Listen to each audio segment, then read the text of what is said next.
Hello once again, everybody. I'm visiting now with Cory Spaetti, and Cory is the Vice President of Product for Sabanto. Now, Cory, what we're looking at behind us is well, everybody can tell it's a tractor, but I don't see a driver. Yeah, you're right. That's right. You don't see a driver on there. That is technology that our company Sabanto has developed. It's a retrofitted kit that is added to existing tractors to make them autonomous.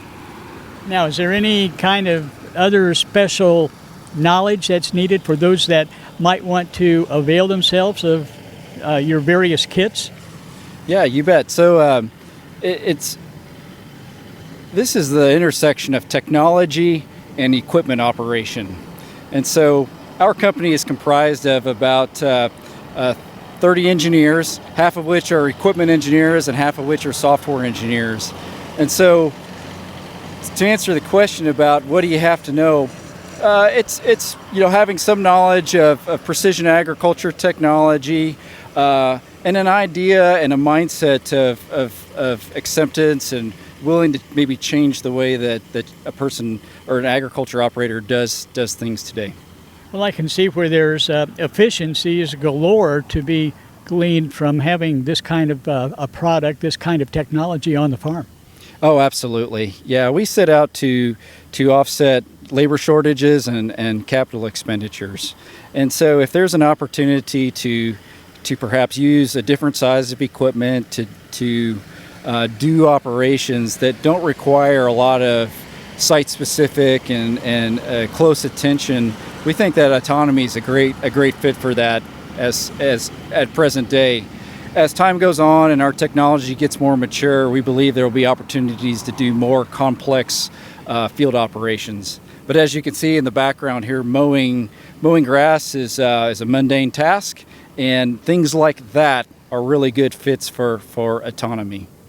Now, if a human was driving that tractor right now, there might be so many hours that he or she could do that without getting tired, but what's the length of time that the tractor can go without? I suppose you'd have to stop it for refueling. Yeah, you bet. So right now, we target to be able to run about 20 hours nonstop. Now the tractor and the software, it can continuously run much longer than that, but our limitations are how much diesel fuel we can carry on board. So if anybody wants to find out a little bit more about the product or find out a little bit more about Sabanto, the company, what's the best way for them to go about doing that? Yeah, so the best way is you can check us out on the web at sabantoag.com. We have a presence on Twitter and LinkedIn also. So those are three great places to check us out. I have to ask you, what's been the general comment from farmers and non-farmers when they see the operation back here?